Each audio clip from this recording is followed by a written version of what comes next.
entendre à nouveau une parole libre et forte qui puisse nourrir la réflexion du citoyen sur les grands problèmes actuels de la cité. Penser, nous dites-vous, c'est avant tout comprendre le sens des mots qu'on utilise. Mots que la pression de l'actualité, la rhétorique des politiques et la langue des spécialistes brouillent sans cesse. Gérard Pfister, pourquoi vous êtes-vous lancé dans cette aventure pour nous aider à sortir de l'embrouille? Oui, j'aimerais. Il est vrai qu'au bout de 42 ans d'édition, les choses ont beaucoup changé. Et quand, au lendemain de 68, j'ai créé ces éditions avec quelques amis, d'ailleurs issus de Sciences Po, pour une partie importante, le paysage culturel était absolument balèze. On était en pleine utopie, on était en plein optimisme, et la littérature, en tant que possibilité de création et de changer la vie, était quelque chose d'essentiel et qui très largement pouvait toucher le public. Aujourd'hui, des doutes bien plus profonds se sont emparés de la société. Un pessimisme aussi est venu quant au pouvoir de la création littéraire et de la poésie en particulier. Et au fond, moi, ce qui m'intéresse, ce qui nous a intéressés dans cette entreprise, ce n'est pas la poésie en tant que forme ou la littérature en tant que spécialité, mais c'est de dialoguer avec l'époque à travers les formes qui nous semblaient les plus urgentes et porteuses de réponses à la société telle qu'elle était. Autrement dit, nous avons toujours considéré notre rôle comme un rôle pédagogique ou philosophique au sens noble de ce terme, essayer de comprendre et d'aider à comprendre la société et les personnes elles-mêmes qui en font partie. Donc, aujourd'hui, il est bien clair que on ne lit plus les mêmes choses, les urgences ne sont pas les mêmes. Nous avons créé une collection qui s'appelle Ainsi parlait. L'idée en est un peu étrange, puisqu'il s'agit seulement de donner sous forme très résumée, sous forme de 300 citations, les plus grandes œuvres du patrimoine. Nous avons commencé par Sénèque, Raymond Lull, Novalis, Emily Dickinson. Ça peut sembler naïf de faire cela et de dire en 300 phrases, donner ces immenses œuvres. Shakespeare, là nous on fait Martin Luther très récemment, Léon Blois va paraître le mois prochain. Au fond, qui peut aujourd'hui aborder ces œuvres immenses, qui a le temps, qui a les moyens, qui a la place chez soi d'accueillir d'énormes bibliothèques comme celle-là, qui peut s'attaquer à ce tel continent? Et en même temps, comment accepter que ces grands génies soient réservés à des universitaires? Bon. Voilà pour la collection Ainsi parlait. Pareillement, devant l'interrogation capitale qui se pose aujourd'hui dans la vie politique de nos pays, pas seulement en France, on s'est dit que l'urgence, c'était pas seulement de donner les chefs-d'œuvre de la culture, mais c'était d'essayer que la culture conserve sa place dans nos sociétés et de s'interroger sur les modes d'organisation de cette société, et donc d'arriver à la politique, l'organisation de la cité. Et était-ce légitime? Bon, au départ, nous avons fait des études de sciences politiques. Moi, j'ai commencé ma carrière à l'Assemblée nationale. C'est aussi toute une... J'ai fait de l'urbanisme, et mes amis aussi. Donc, de ce côté-là, nous étions tout à fait armés pour aborder ces questions et très désireux de le faire. Et au fond, il nous a semblé que nous étions aussi très bien placés en tant qu'éditeurs de poésie, parce que le problème, comme le disait Louis Martin, ce sont les mots.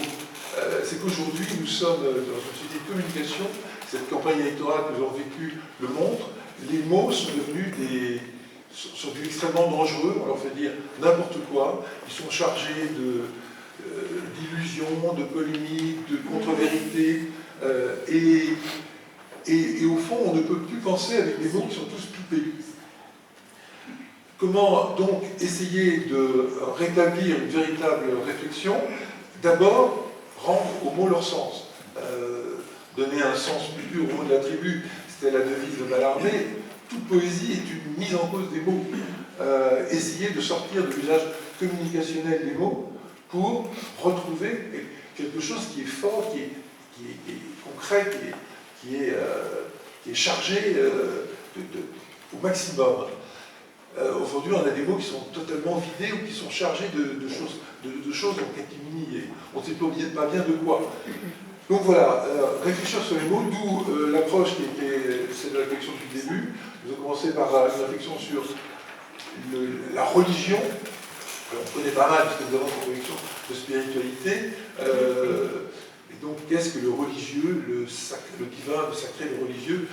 Machiavelli avait écrit un texte absolument magnifique là-dessus, extrêmement critique, corrosif, qui permettait de penser à la chose. Il ne s'agit pas de donner une prête à penser. Aujourd'hui, c'est possible. Une des choses qui empêchent de penser politique, c'est qu'on donne des slogans, des mots d'ordre et des choses qui sont qu'on ne peut pas récuser. On vous la sème tout le temps, et voilà, on ne peut plus penser. Tout à l'heure, sur Twitter, je mettais je ne sais quelle pensée de Oscar Wilde, de faire un incipal à Oscar Wilde récemment. Oscar Wilde disait que si on ne pense pas par soi-même, on ne pense pas du tout. Et c'est vrai. Rien n'est fait pour penser par soi-même, tout est fait pour descerveler les citoyens aujourd'hui. Donc l'aider à penser, c'est l'aider à redonner aux mots un sens, et après ça, il en tire les conclusions qu'il veut. Commencer par le religieux, ensuite nous avons fait une réflexion sur le multiculturel avec Dominique Schnapper, la pluralité des cultures, aussi considérée comme des cultures régionales, parce que la pluralité des cultures existe en France depuis longtemps, c'est depuis une et indivisible, elle a toujours été plurielle, ce qui est un problème spécifique à la France. Comment raisonner en pluralité culturelle dans un pays qui se veut monolithique et centralisé, c'est compliqué. Et ça s'applique aussi bien au problème de l'immigration, malheureusement. Et après, nous avons envisagé le problème du nationalisme, de même qu'il y a les républicains, aujourd'hui il y a les patriotes. Cette appropriation de tels mots est insupportable, parce qu'il est clair que les républicains, peut-être que le Parti républicain l'indique, les patriotes, ce sont évidemment des supercheries, c'est des mots qui ont été détournés, déformés à l'usage de propagande. Donc le nationalisme, essayer de voir dans l'histoire comment ça se constitue, Jean-Paul Sartre en parlera, et comment ce phénomène peut évoluer. Nous sommes ensuite passés à un autre point très important qui, dans cette campagne électorale, venait à point pour éviter que la lacune soit totale, la culture. La France a dit qu'il s'est construite sur la culture, très largement. C'est aussi sa fragilité dans une époque où la culture est remise en cause. Ensuite, il y a eu un livre sur la ville, Réconcilier la ville avec Jacques Darras. Ce sont tantôt des textes d'auteurs classiques commentés par un philosophe ou un essayiste contemporain. C'est le cas notamment du texte de Schweitzer présenté par Jean-Paul Sartre. Tantôt des textes d'écrivains ou de sociologues, mais qui font l'effort de parler un langage qui soit simple, clair et fort.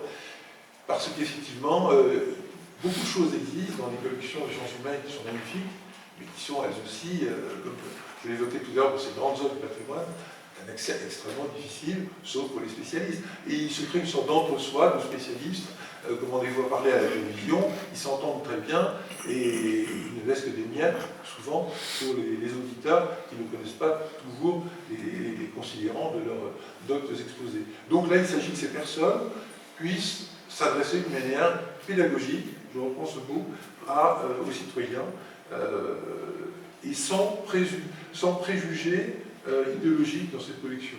On veut que les mots soient seulement proposés pour les repenser d'une manière claire. Voilà. Merci beaucoup.